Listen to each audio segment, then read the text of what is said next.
Nous avons pris l'engagement au quotidien de partager avec vous toutes les réalités autour de la réalisation des projets de construction dans notre environnement africain en général, mais surtout dans notre contexte camerounais. Là, nous sommes sur le projet A, tandis que les travaux de carrelage évoluent. Nous sommes en train de faire les aménagements extérieurs, notamment les caniveaux. Pendant que nous y sommes, j'ai pensé faire cette capsule pour partager une notion très importante avec vous. Il s'agit du recul. Le recul est donc cette distance qu'on prévoit entre les limites de propriété et le bâtiment. Voici par exemple le mur ici, voici la clôture. Quelle est la distance qu'on doit laisser entre les deux? Pourquoi est-ce qu'on doit laisser cette distance-là?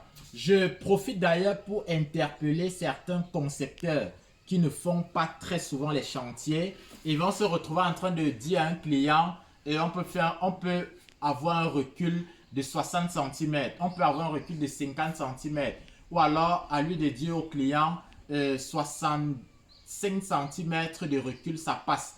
Lui, il le dit parce qu'il ne visualise pas 60 cm, il ne visualise pas 65 cm, parce que ce n'est pas un homme de terrain, ce n'est pas une routine pour lui.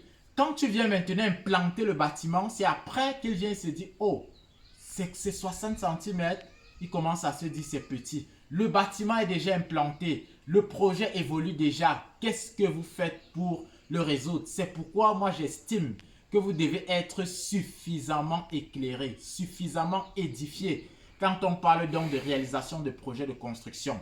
Vous avez par exemple une fenêtre comme celle-ci, elle fait 1,70. Pour qu'elle soit aérée, si on avait mis le recul par exemple à 50 cm, voici 50 cm.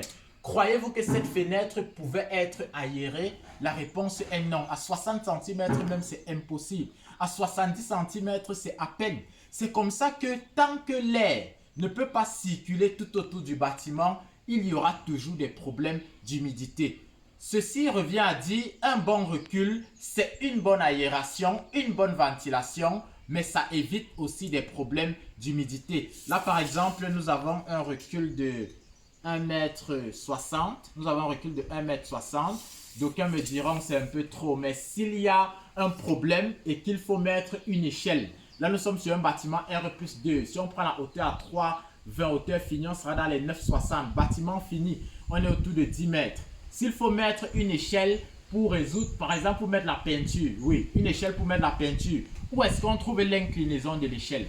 Si nous étions à 50 cm, à moins de faire l'échafaudage verticalement. Donc le recul permet donc de résoudre ce genre de détails. Par exemple, les regards. Lorsqu'on aura une douche, on va peut-être faire un regard de 40, un regard de 50. Si on fait un regard de 40 et que le caniveau doit passer sur le long du bâtiment, où est-ce qu'on met le caniveau? Si vous avez pris 80, vous faites le regard à 40. Vous faites le caniveau à 40. Est-ce qu'un caniveau de 40, ça passe? Il faut couler ici 10, ça fait 20. Le milieu, minimalement 30 pour pouvoir entretenir facilement, ça fait 50. Plus les 40 du regard, ça fait 90. Disons-nous donc que le minimum pour un recul, c'est 1 mètre.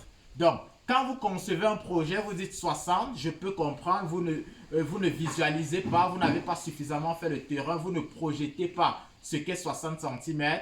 Raison pour laquelle nous vous disons il faut un recul intéressant. Vous avez par exemple sur ce côté, on a notre caniveau qui passe, on a notre regard qui passe et donc les choses se font de manière propre. Le recul, c'est donc une notion que nous allons aborder lors de notre formation sur l'implantation d'un bâtiment. Il sera alors question pour nous de vous briefer sur un certain nombre de détails en rapport avec cette thématique. Je vous invite donc à souscrire à votre abonnement ou alors je vous invite à réserver votre place pour être des nôtres lundi et mardi prochain.